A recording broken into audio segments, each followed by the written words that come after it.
আসসালামু আলাইকুম। আজকে তৈরি করব মাছের তরকারি। তার জন্য এখানে আমি মাছগুলো ভালোভাবে কেটে ধুয়ে নিয়েছি। আর প্রথমে আমি এখানে হাফ চামচ হলুদের গুঁড়া দিয়ে দিলাম আর হাফ চামচ লবণ দিয়ে দিলাম। এখন মাছটা ভালো করে মেখে নেব। মাছগুলো লবণ আর হলুদ মাখানো হয়ে গিয়েছে।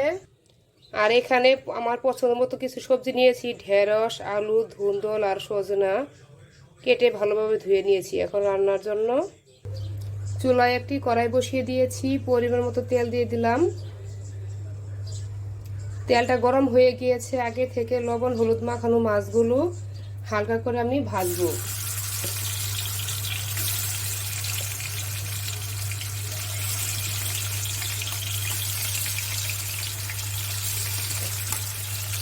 মাছগুলো আমি হালকা করে ভাজবো। মাছগুলো আমার এক পাশ ভাজা হয়ে গেছে, আরেক পাশ করে দেব।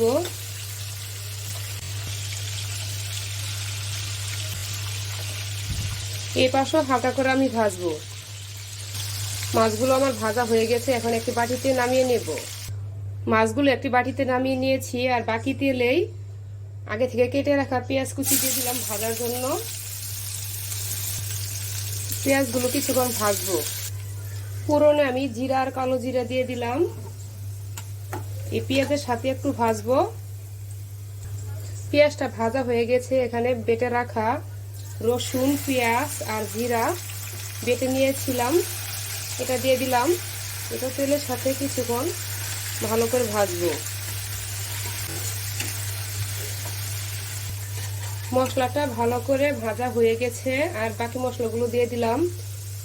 এখানে হাফ চামচ ধনিয়া গুঁড়া, হাফ চামচ হলুদের গুঁড়া, স্বাদ মতো লবণ আর এক চামচ মরিচের গুঁড়া দিয়ে দিয়েছি। আমি যতটুকু ঝাল পছন্দ করি ততটুকু পরিমাণে দিয়ে দিয়েছি।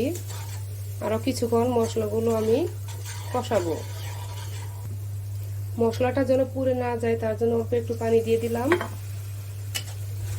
আরও কিছুক্ষণ মশলাগুলো আমি ভালো করে কষাবো। মশলাটা আমার ভালো করে কষানো হয়ে গেছে। আগে থেকে ধুয়ে রাখা সবজিগুলো দিয়ে দিলাম। মশলার সাথে ভালো করে মিক্স করব। মশলার সাথে ভালো করে মিক্স করা হয়ে গেছে। ঢাকনা দিয়ে ঢেকে কিছুক্ষণ কষিয়ে নেব সবজিগুলো। সবজিগুলো মশলার সাথে ভালো করে কষানো হয়ে গেছে। এখন সিদ্ধ হওয়ার জন্য এখানে আমি পরিমাণ মতো পানি দিয়ে দিলাম। এখানে আমি গরম পানি দিয়ে দিয়েছি। একটু ভালো করে নেড়ে নেব। সিদ্ধ হওয়ার জন্য আরো কিছুক্ষণ ঢাকনাতে ঢেকে রাখবো। সবজিটা আমার সিদ্ধ হয়েছে কিনা একটু দেখে নেব। সবজিটা আমার প্রায় সিদ্ধ হয়ে আসছে। আর একটু সময় নিয়ে ঝোলটা আর একটু শুকাবো, তার জন্য আবারও ঢেকে দিলাম।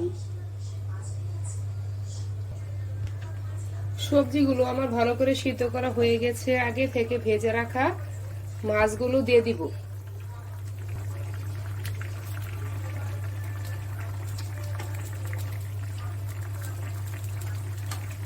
ঢাকনা দিয়ে আরো 2 মিনিট মতন রেখে দিয়ে নামিয়ে নেব।